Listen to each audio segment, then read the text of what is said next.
Assalamualaikum warahmatullahi wabarakatuh. Hello guys, ketemu lagi back lagi di video bareng Arinis. Nah, video kali ini kita mau ngomongin Samsung Galaxy S24 Ultra, smartphone impian semua orang pastinya ya. Dan percaya nggak percaya, gue tuh kayak betah gitu loh teman-teman pakai smartphone segede ini, sebongsor ini. Nggak berasa loh, udah hampir 3 bulan gitu.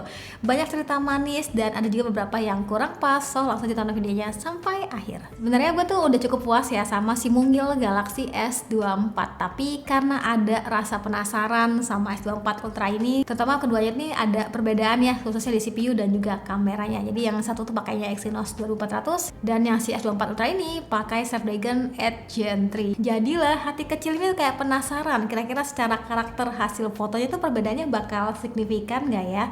Lalu seperti kita tahu nih, kalau sekarang ini lagi rame-ramenya smartphone flagship bermunculan, dan bahkan beberapa tuh kayak cukup membawa embel-embel AI. Jadi apakah si Galaxy S24 Ultra ini tegar menghadapi cobaan?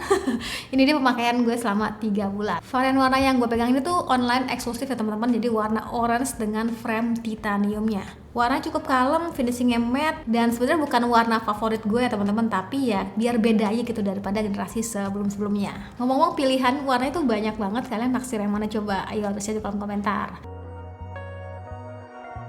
Yang tentu jadi highlight gue di sini tuh adalah dimensinya. Yes, ini ukurannya kayak nggak santuy sih di tangan cewek ya. Apalagi kalau pakai casing yang bikin makin bulky. Makanya gue pakai casing yang modelan kayak gini teman-teman. Jadi kayak ada pegangannya gitu.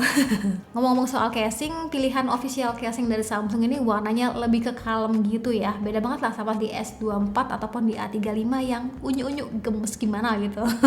Saat penggunaan kali pertama gue ngerasa kayak ini bobotnya wah lumayan mantep ya. Ini sempet pegel gitu loh teman-teman pada saat di awal-awal, tapi kayak makin kesini makin terbiasa. Apalagi kalau kebutuhannya untuk nonton dan editing video gitu ya, dijamin kayak terasa leluasa banget ya. Selain karena Doi itu punya layar yang lega, segala visual layar ditawarin tuh kayak udah nyaman di mata, indah banget pokoknya. Ya walau untuk tingkat kecerahan sendiri bisa dibilang ada yang lebih cerah lagi nih ya. Tapi so far dalam penggunaan harian ya nyaman. Nah lanjut ngomongin soal kameranya, karena part ini nih yang awalnya tuh kayak bikin gue tuh penasaran. Jadi secara konfigurasinya sendiri tuh udah racikan yang ngeri ya, yang sebenarnya bukan soal zoom jauh-jauhan ya, tapi lebih ke kayak siap sedia lah. Jadi pas ultra wide, main kamera 3 kali zoom hingga 5 kali zoomnya itu ya optikalnya cakep banget. Dan ini dia untuk hasil kameranya. So far sih gue happy banget ya pada saat gunain kameranya.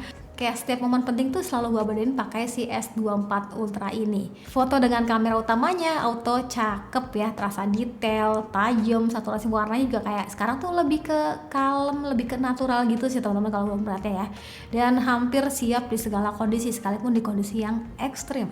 Kalau buat foto potretnya juga seru ya, ini lebih ke natural gitu sih gue ngeliatnya si objeknya teman-teman ya, dan blurnya terbilangnya juga rapi. Walau yang nggak terlalu bisa dimacam-macamin ya kayak di X100. Kalau buat kebutuhan foto malam ya terbilangnya bagus. Kayak kemarin tuh gue sempat experience gitu kan di Bali gitu ya. Dan ini posisinya tuh si subjeknya tuh bergerak kemana-mana ya, dengan kondisi yang low light, jatuhnya masih detail dan juga terasanya minim noise.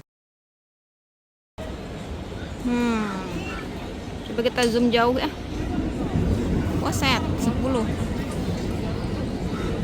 Balik lagi ultra wide.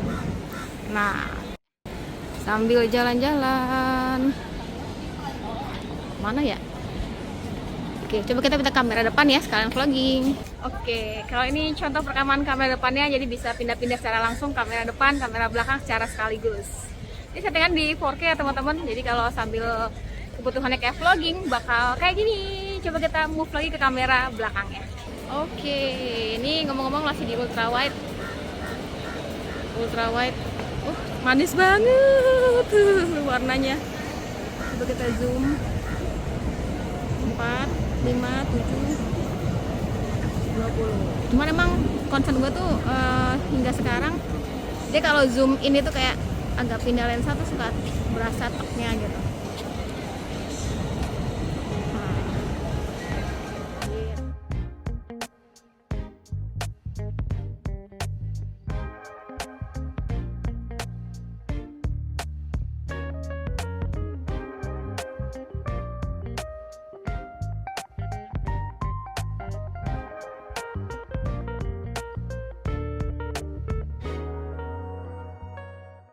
Walau aku pada dalam suatu tuan.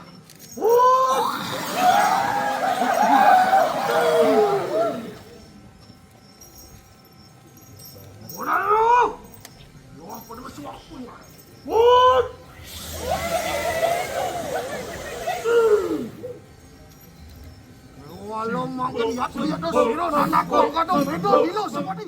Gimana buat hasil kameranya? Kayak auto langsung pengen memiliki nggak sih teman-teman?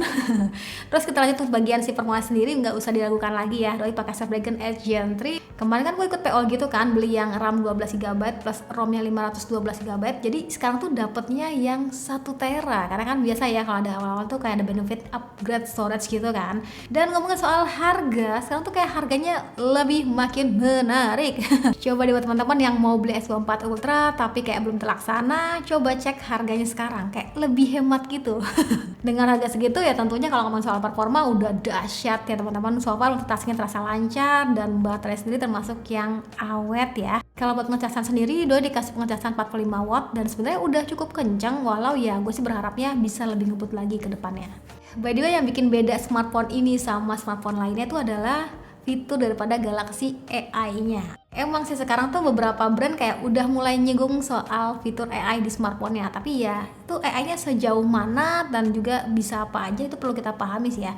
Nah kalau di S24 Ultra ini gue akui kayak kemampuan AI-nya tuh kayak cemerlang, cukup matang dan berhasil sih bikin hidup gue tuh kayak lebih simple. Beberapa orang mungkin bilang itu gimmick, tapi ya nggak buat gue. Percaya nggak percaya, semenjak adanya Circle to Search, lagi scrolling ya terus kepo, langsung hold aja tombol home-nya, lingkaran aja part yang pengen kalian tahu, udah deh langsung tahu tuh ya detailnya. Mau tahu nama produk ataupun nama tempat wisatanya ya simple aja. Atau sekedar kayak ada postingan ya di sosmed gitu ya dengan bahasa Korea yang kita tuh kayak nggak paham, ya tinggal di translate aja dengan simple. Selain itu foto SS-nya juga ngebantu banget ya. Habis foto-foto nih kayak ada objek yang mengganggu gitu ya, bisa tuh diakalin, diedit tipis-tipis dengan cara yang simple. Ini magic sih ya. Jadi sistemnya tuh bukan sekedar hapus dan cloning bagian terdekat, bukan. Jadi kadang AI-nya juga suka ngehapus dan mengganti objek yang kalian mau delete gitu. Fitur AI lainnya yang kepake itu pas trip kemarin gitu ya, gue tuh kayak manfaatin fitur interpreternya. Sebenarnya masih banyak ya fitur Galaxy AI lainnya yang gue yakin banget bakal berguna banget buat pekerjaan kalian. Bener-bener kayak terlalu ngandalin si Galaxy AI-nya gitu loh dalam kesehariannya. Jadi pada saat gue kemarin tuh coba pakai lagi si iPhone 15 Pro tuh kayak ngerasa ada yang hilang gitu ya. Kok nggak bisa begini, kok nggak bisa begitu. Nah awalnya tuh fitur epic kayak gini gue pikir cuma eksklusif ada di S24 series ya, kayak wah harus beli nih S24 series gitu ya. Makanya gue bilang ini smartphone udah nggak ada lawan ya secara overall. Jadi nggak cuma soal performa dan kameranya, tapi si Galaxy AI ini kayak jadi pamungkas gitu loh teman-teman. Nah tapi kayaknya nggak pakai lama ya, kayak Samsung nurunin Galaxy AI-nya ini ke S23 series, Flip 5 dan juga Fold 5. Agak gimana gitu ya, jadi buat orang tuh kayak lagi semangat-semangatnya buat nabung, berencana pakai si S24 series gitu ya biar bisa ngerasain fitur Galaxy AI-nya. Tiba-tiba hadir tuh Galaxy AI di S23 series yang bisa dibilang masih jos banget performanya dan harga lebih terjangkau. Jadi beberapa gue yakin pada belok sih, karena secara desain fiturnya tuh masih 11-12 gitu kan, bisa dapetin yang lebih terjangkau, kenapa enggak kalau kata netizen. Oke, itu tadi cerita gue, curhatan gue sama Samsung Galaxy S24 Ultra. So far gue sih happy ya bisa jalan bareng sama si S24 Ultra ini, walaupun agak kegedean dikit ya. Jadi cukup banyak konten-konten yang udah gue hasilin pakai smartphone ini ya, terutama pada saat lagi ada mobile gitu ya, ada event di luar. Overall gue ngerasa ini S24 Ultra kayak masih jadi yang terbaik ya buat kelas flagship smartphone yang masuk resmi Indonesia. Jadi nggak cuma soal kamera yang bagus ya, Doi juga punya layar yang Xiaomi, keberadaan S Pen pun ini sulit banget buat disamai gitu ya, dan fitur Galaxy AI-nya. Itu sih yang bikin smartphone ini kayak masih jadi yang juara sih buat di kelas flagship. Oke, sekian dari gue, terima kasih udah nonton sampai video. Jangan lupa like videonya, jangan lupa juga subscribe juga channelnya, dan sampai ketemu lagi di video selanjutnya. Sekian dari gue lagi, dan saya bilang see you, bye bye.